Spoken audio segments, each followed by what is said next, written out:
hit on Hassan. We can't take him in Iran. He's not in Iran. Who do we send?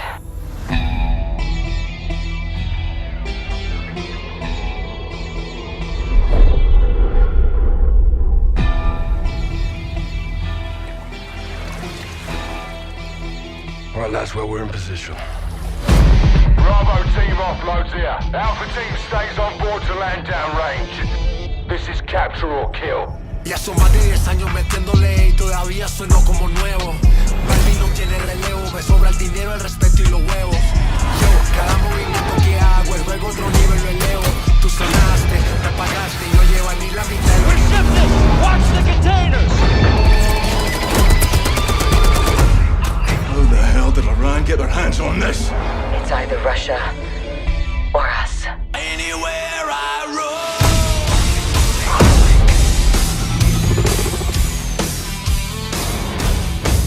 We need an army. Fucking get us an army. Free to speak my mind anywhere. And I'll redefine anywhere. Mexican Special Forces, 141, they are your brothers now. Where I lay my head is home there. Weapons hard, vaqueros.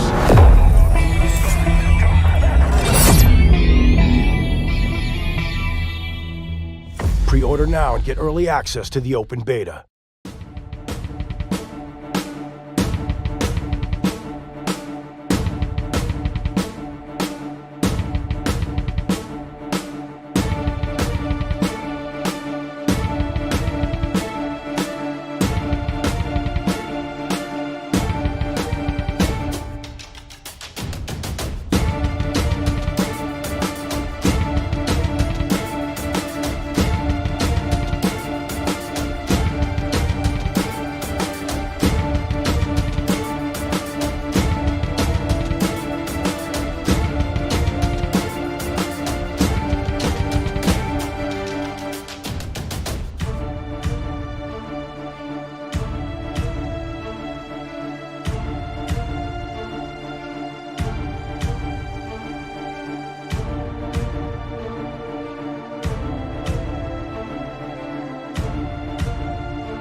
Hundreds of thousands of veterans have taken off their uniforms and put them away, carefully packed and safely stowed. But for some veterans, the uniform isn't so easily removed. The emotions experienced while serving continue to weigh on them. Life after service is different. Many veterans find transitioning difficult. Some feel overwhelmed and lost. But that uncertainty doesn't take away from their strength and courage, nor does it take away from the sense of duty veterans carry with them. The power of one person, one connection, one act of compassion can make a difference in the life of a veteran going through a difficult time. For free 24/7 confidential support, call the Veterans Crisis Line or visit veteranscrisisline.net.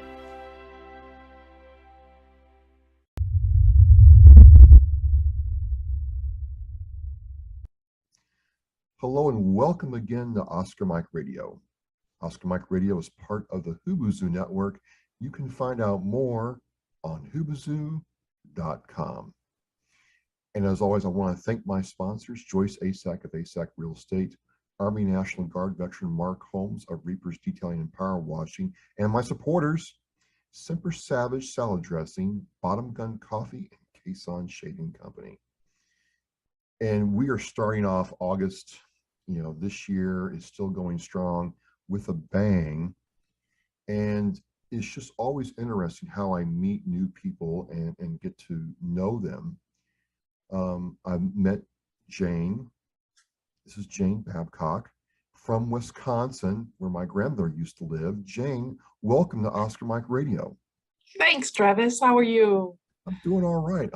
Now, we met through Clubhouse, right? Althea, Yep. Yep. Yep. And then we got connected through LinkedIn and Cat Corchado and all that group. Yeah. Yeah. So Althea Williams had her, Clubhouse with She Vets It, and we connected.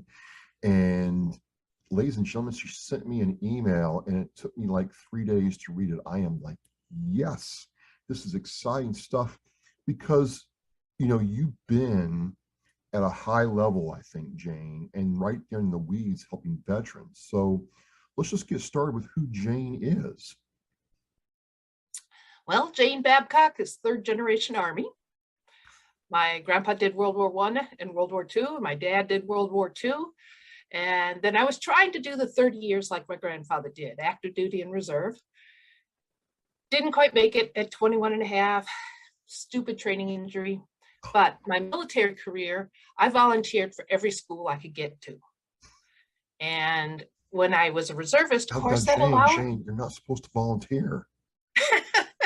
Yeah, but I was older than most of my DIs. So I was 23 when I went in. So I stepped off the cattle car. They said, "How old are you, Private?" I snapped up, 23, Drill Sergeant. And he said, "Your new name is Mom." Oh. And it literally followed me through the military. 10 years later, as a reservist, I'm in a gymnasium, and an old guard guy came out, and he's walking back and forth looking like a poster child and covering this morning's drills and ceremonies in accordance with. And he stopped, he looked at me, and he said, "Mom." 10 years later, and it was like, oh my goodness, it was one of the DIs from my company.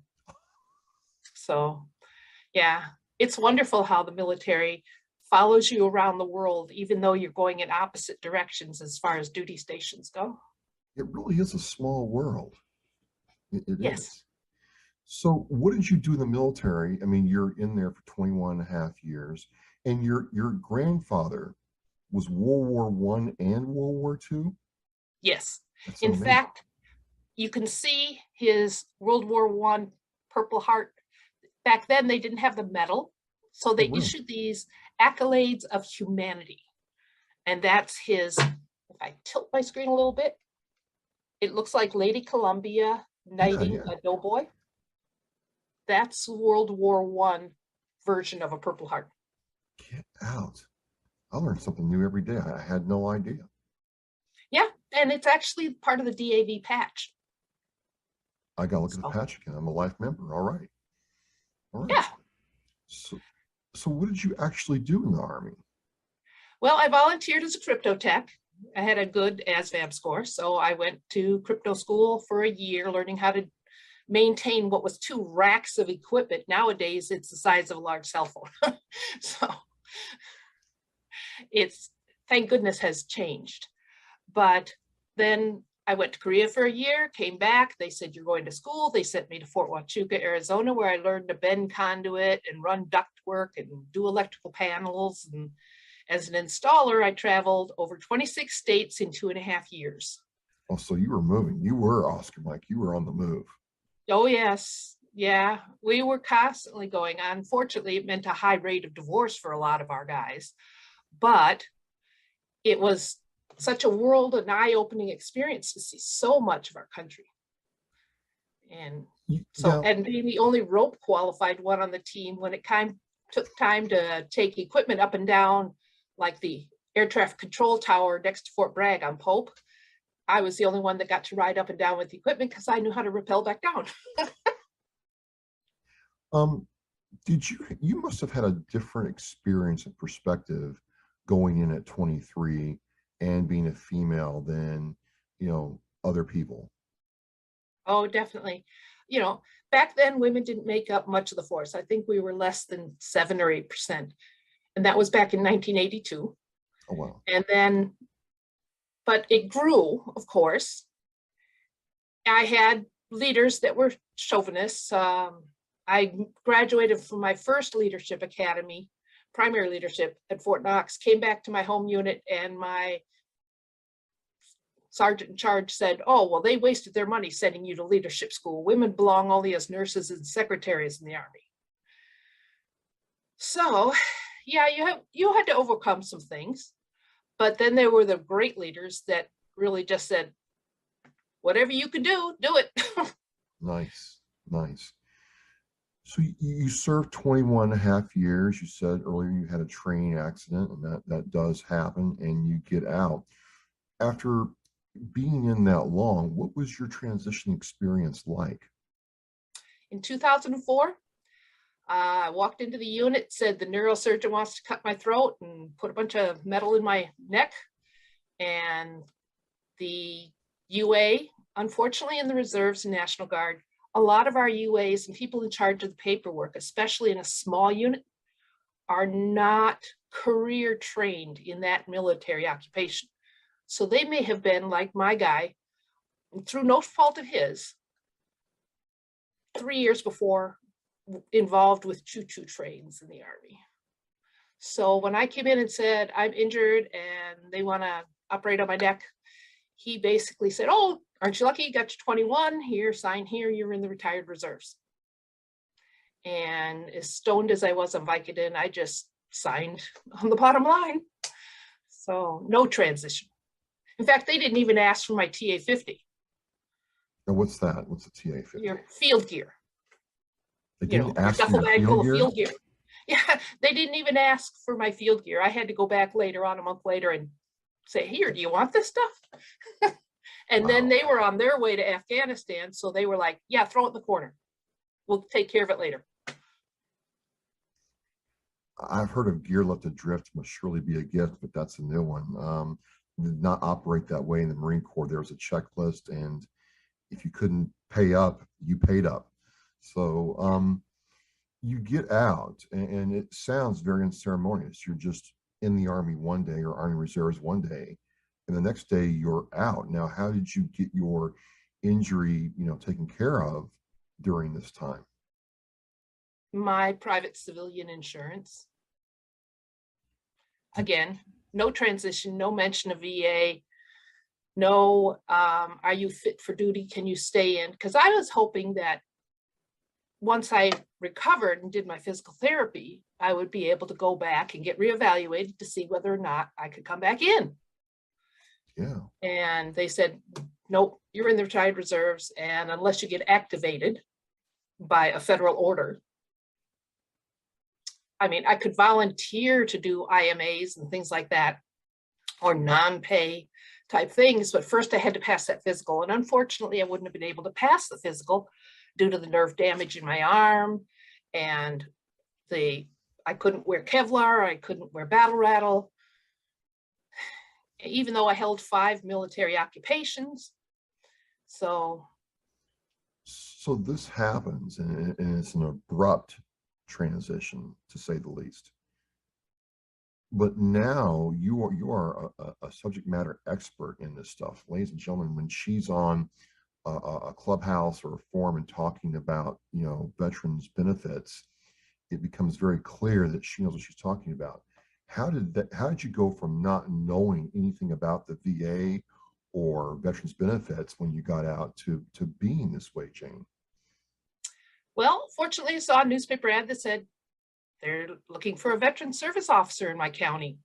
And I was like, well, what is that? And how do I get involved? And went down, asked questions, and they said, you're a veteran? Oh, you can take the civil service test and maybe we'll hire you. And then you can help educate veterans about their benefits and help them with their applications and developing their evidence and the things that they need to receive their benefits.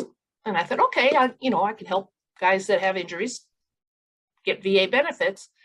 And in the meantime, I'll learn enough to maybe find out if I'm eligible for those benefits. So, and like a lot of soldiers, I thought, well, my injuries weren't in a combat field, so I guess I'm not going to be compensated for them. And I wasn't sure if I was able to use the VA clinic because, again, not in combat. And most of my service was peacetime, although I had served from 97 to 2000 as a full-time AGR recruiter. I thought that's not quote active duty since I'm in Manitowoc, Wisconsin, but found out all those things qualified me. So I took the civil service test, and unfortunately the boss might have thought I would be a nice, quiet female who would sit at her desk and do her job. And then he found out I'm not so quiet. You're not? I had no idea. Yeah, it led to a few loud conversations. And finally, he pulled the I'm the boss card. And I went, okay, fine, boss. I'm leaving 2 weeks. Here's my notice. And actually, just a few days later, the county north of me, Kewanee, called up and said, or somebody called for me from there and said, hey, they're looking for a veteran service officer up here. And I was literally hired in the next county before I even left Manitowoc County. I remained as a resident here, but just made the commute. What was happening to you, you know, mentally as you started going down this path and realizing that, hey, you know, if I had more knowledge, this might have turned out very differently. Is that what drives you to be like this now? Yes. If I had known about VA, I could have used the healthcare for my surgery and my physical therapy and all that stuff, not have to pay for it afterwards.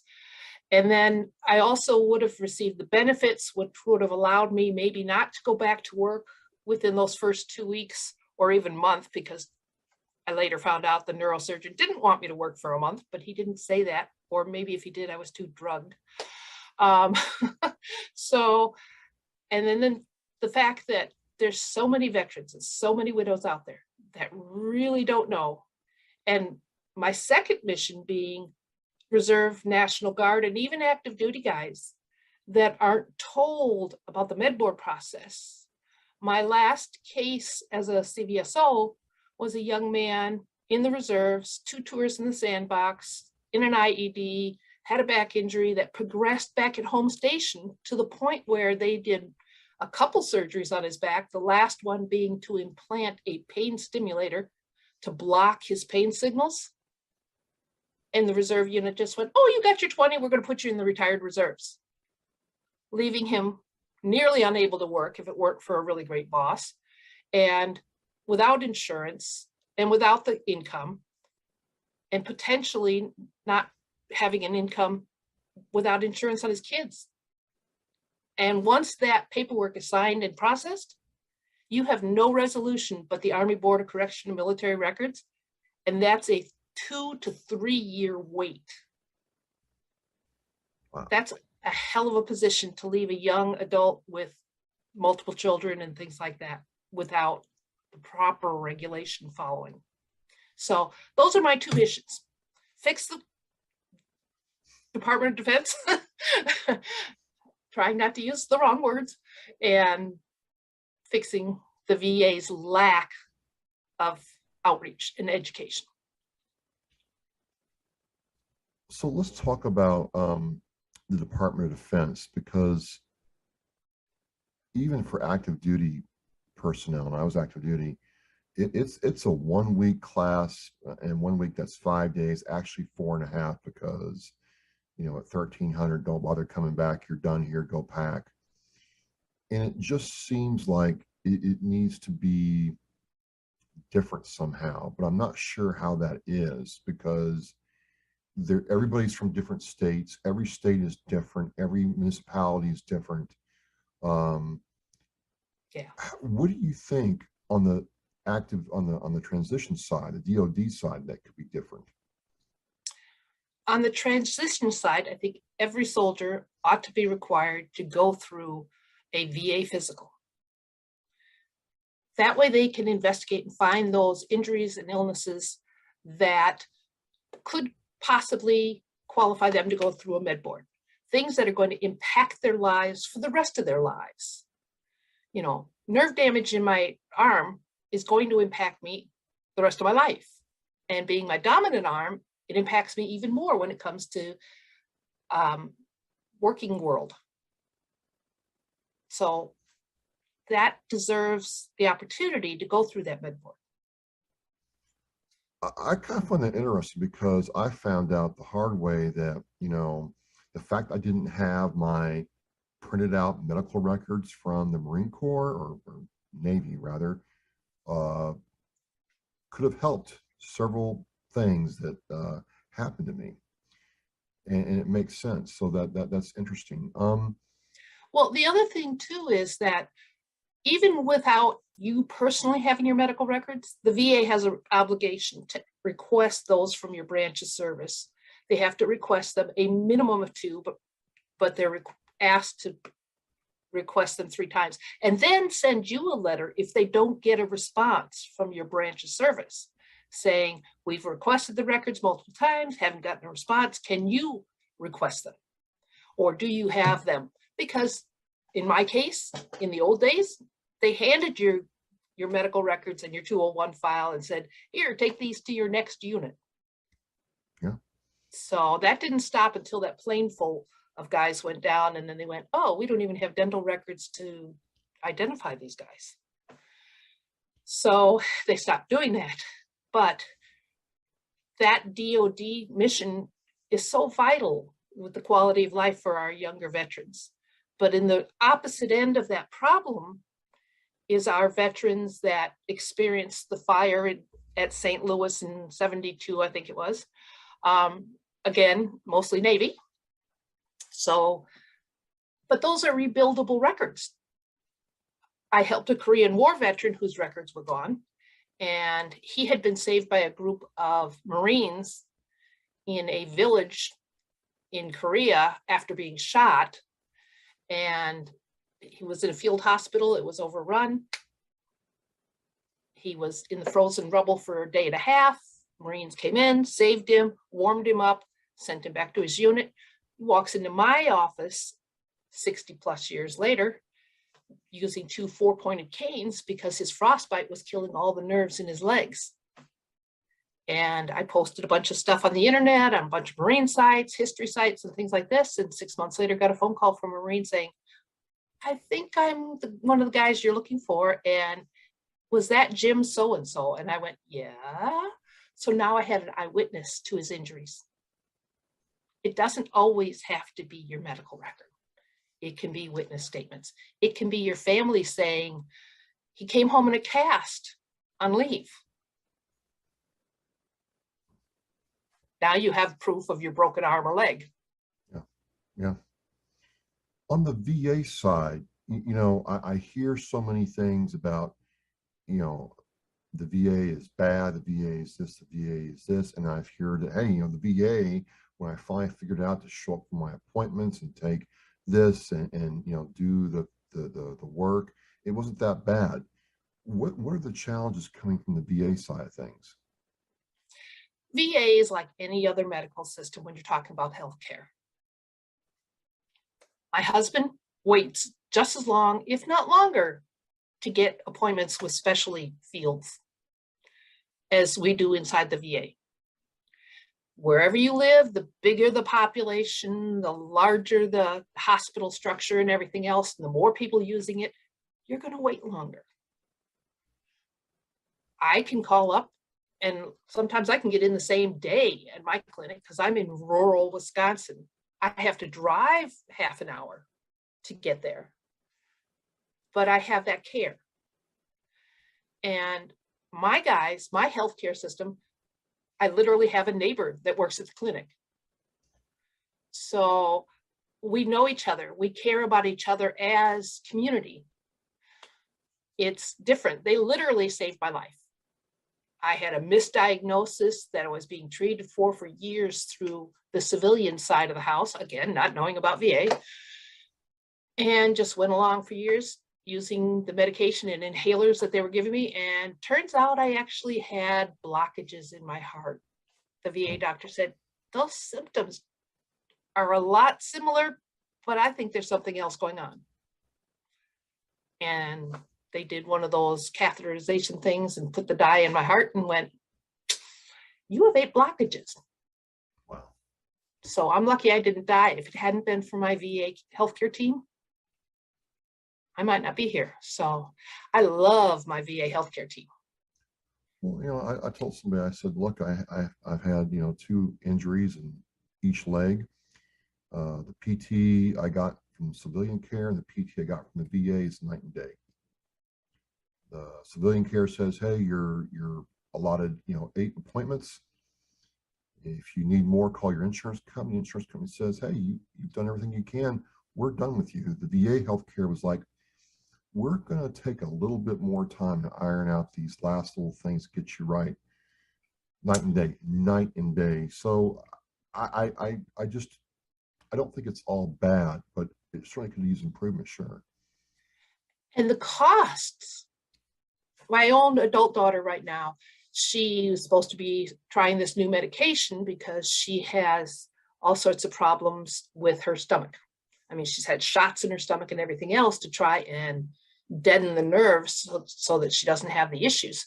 But they put her on a new medication. She went in and they went $225. The insurance doesn't pay for it. She's a single mom. She can't afford that. In the VA, we're going to pay $15 if we pay copays. Yeah. Because if your income is low enough, after subtracting off the cost of your medical expenses, like your Medicare premium. So the average Social Security check is just slightly over poverty. But if you take off the cost of Medicare, and then you take off any other out-of-pocket expenses, perhaps over-the-counter medications you're taking. If you're married, your spouse, yes, they count the spouse income, but they also count the spouse's medical expenses. So if your spouse is paying $225 a month for medicine, now what's your leftover income? Oh, it's less than poverty? You're going to get everything in the VA free. Hearing aids, glasses, all your physical therapy, all your medicines. It is the best safety net. And no, you don't have to live near a clinic. If you are not able to drive 72 miles to get to your clinic, they're going to set you up locally under community care. And you're going to get your prescriptions at Walmart. And then once you're set up on the system, they'll start mailing them to you. Yep. So please don't let yourself live below poverty. Well, a lot of people, guys mainly, just get in this mindset. It's too hard, it's too difficult, and I don't know how to navigate the system, so forget it. I'm not going to do it. And it's challenging to break that mindset. One of the things that looking through some of the things you've written and other shows you've been on is your focus around widows, which I found very interesting because we really don't hear a whole lot with regard to widows' advocacy for veterans or active duty service members. Where did that come from, and what are you trying to do there? Well, unfortunately, it came from meeting too many of our widows who spent decades taking care of their veteran with injuries or illnesses related to their service due to their chemical exposures in service, knowing nothing about VA, living possibly hours from a clinic, and they did every bit of care VA should have done. All the expenses has driven their savings down to pretty much nothing. Take care of an ALS patient out of paying most of those expenses out of your pocket, and you won't have much left. But yet ALS is a presumptive for military veterans, peacetime, wartime, anytime. If you serve federal duty and you've been diagnosed with ALS, or you are the widower or widow of a veteran that died with the complications of ALS, you're entitled to these benefits to help you stay above poverty. For a widow, their DIC, Dependent Indemnity Compensation, may be larger than that one Social Security check they're living on. So these are our national heroes. These are the people that gave more than most people will ever understand, mentally and physically, to our nation. And they have strived all their lives to take care of themselves. And we promised to take care of them. But yet the VA doesn't do anything to say to that ALS widow, of 15 years ago that, oh, by the way, 12 years ago, we put this on the list. So if your spouse died of ALS, your veteran died from that, come in, we'll get you DIC. We'll more than double your income in a lot of cases. But 15 years ago, they didn't have the statistics. And 15 years ago, that veteran may not have been going to VA. So I used to advertise in May because that was ALS month. And I would always get at least a couple widows that would show up. And once in a while, a spouse that would say, my husband's at home, he can't even leave the house due to his ALS. And that's Lou Gehrig's disease, for those who don't know. So the ice bucket challenge and all that stuff, please don't let our heroes pay for those expenses. For every 3 people with ALS, generally speaking, 2 will be veterans. It's unbelievable, especially with the burn pits. It's kind of like our generation's Agent Orange veterans. Yes, and that means 9 cancers right now. Yeah. 9 respiratory type cancers that are killing our guys. And families are out there, he's not able to work and she's trying to work and take care of him through his cancer treatments. No. VA owes you. And then there's the Agent Orange guys, 38 cancers and a whole bunch of other neurological problems. And I'm sure y'all, especially if you're on Facebook, you see all these agencies that will help you file a claim for Camp Lejeune. Yep. From 53 to 87, the dry cleaning fluids were leaking out into the water tables and coming back through the spouts on posts. So you were drinking it, you were washing your clothes in it, everything else. And unfortunately, that affected not only the veteran, of course, but their spouse, their children that were there, children conceived there. God forbid, a lot of children were lost because of it. These benefits are free to you. Getting them filed is free to you. Do not ever pay someone to file a claim with the VA. There are thousands of county, state, and national organization veteran service officers trained in the paperwork. They attend training every year. They learn all the new rules and regulations, and they share the information about how to develop evidence. I remember the first time I got a death certificate that was 10 years old. I got it amended, and everybody, they were like, great, that's a good class for the next conference. Don't pay for a service you are entitled to have for free, and especially if you live in one of the 32 states that pay county veteran service officers and state representatives to file your claims at no cost. Your tax dollars are paying for it. Use them. Absolutely. So you got more and more into this work.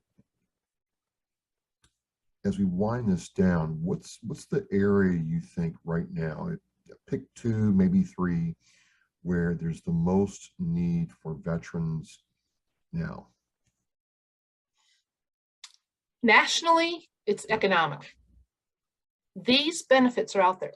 Less than 50% of veterans use the VA healthcare system. And again, don't look at it as something 4 hours away if you live in Utah. They will put you on community care. If you are an older veteran and say you need dialysis due to kidney failure, due to your exposure to Agent Orange and your kidneys shutting down, you need to get in, file that claim, receive that $3,000 a month, receive the free care, and explain to them the distance or the problem getting back and forth to dialysis. And they'll say, oh, well, don't drive to the VA clinic. We'll set you up locally. Age, medical condition are good justifications to have the community care. So economics, too many living below poverty, too many. If you're going to a VA clinic, how often do you see the brochures explaining to you what pension is? They have them, big, beautiful colored brochures. One of the links I sent you is to all those different brochures. But if you don't know it's there, why would you think to go and ask if you qualify for that pension. If you served during a wartime, there's no need to live below poverty. And if you're homeless, if you're not physically capable or mentally capable of working under the age of 65 and served during wartime, that pension is for you too. The youngest man I put on it had just turned 22, but they actually had it backdated to 21 because we filed and it took a while to process. So again, economically, don't live below poverty. And your veteran service officer knows a lot about the other grants from your state and your organizations in your area. So that's your best friend. Go find out what you're eligible for. For me, in my area, in Wisconsin, the county I worked at last, we didn't have higher education. So a good 75% or more of the veterans I worked with were older. And almost half of our veteran population is over the age of 65. In 1976, we had 32 million veterans. Today, we have 19 million veterans. But of those 32, only 9 are still alive, which means that there's a minimum of 8 million widows out there. And a lot of them are eligible for benefits. So economics has a lot to do with it. But please, go find your veteran service officer, learn about your federal and state benefits. I have 4 years, well, I had, because I've used half of it, 4 years of education benefits from my state. And we actually give it to our non-state veterans, ones who have moved here, once they've been here 5 years. So Wisconsin's a beautiful state. Yeah, and homeless programs. Our state actually bought an old assisted living and turned it into a homeless shelter so that the guys can actually go in, they have their privacy, shared rooms, but they have some privacy and they have people there helping them with the vocational rehabilitation training programs, both through the state and through the VA, and help them with all the economics. If they qualify for pension, they get them onto the pension if they're permanently unable to work. And there's so much to protect us, but nobody advertises. The VA doesn't tell us. Heck, even a lot of the states don't tell us. But there's some really good CVSOs out there doing national outreach just to find their local guys, like Mike Roof, great guy. Yeah, I know that VFW is in certain states is really trying to change that. I mean, isn't that the role though of like the VFWs, AMVETS, and DAVs, American Legions, is to bridge that gap? What am I missing here? Well, yes and no. Okay. Their memberships, they always point, I used to get all sorts of leads from the offices, but a lot of them are in aging groups, like the Vietnam Veterans of America. They're aging groups, they're groups that 2/3, almost 3/4 of their population have already passed. In 2020, 65,000 veterans over 65 passed away. So those organizations are diminishing in numbers. And our younger guys are more about, hey, look, I want to meet once a month, but text me that, send me an email with the newsletter or text me a message about a new thing. And our older guys just don't do that. They're not technology focused. And the VA is all about the internet.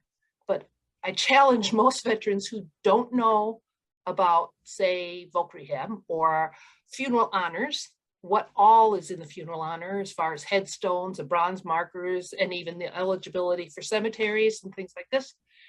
I challenge you to go onto the VA website and find their brochure about it. It's going to take you a while. That information is hidden down deep inside that website. And if you don't know that program exists, why would you think you're eligible for that benefit? And you certainly don't know that just because you're 10% for your hearing loss, your spouse is entitled to a funeral stipend. So why would she go in and ask for it? You don't. No. This is where national TV and radio comes in. So if you have any contact, if you have the time, go to these ABC News and all these others and suggest that they do stories on these things. Put it on the platform where the 87-year-old sitting in the assisted living may see it, where the 20-something-year-old is watching the news to find out whether or not there's going to be a situation that they need to respond to because they're in the IRR, inactive ready reserves or something. Right. So we need to get it on national TV. We need to get it on public radio. Go to these sites. If you have contacts, start bugging them, or just simply suggest, please help us help the 9 million veterans that are not aware of VA, that are not using healthcare, that aren't receiving any benefits, and more than half of them are entitled to, and those widows. We shouldn't leave a caregiver living below poverty that took care of our hero, especially when he came home after seeing horrific things because he was protecting our style, our way of life. As you're working through this, what do you see next for you, Jane? Well, I'm going to continue. I do live streams, podcasts. I've done some podcasts that go out on radio stations. Just recorded 3 episodes last week that are going out on like 25 different radio stations. Actually did one with Phil Briggs last year that went out on the Armed Forces Network. Okay. So that felt pretty good. And I'm going to keep pushing and bugging anybody I can find on LinkedIn that is in a position with any of the national television stations and large radio markets and things like that.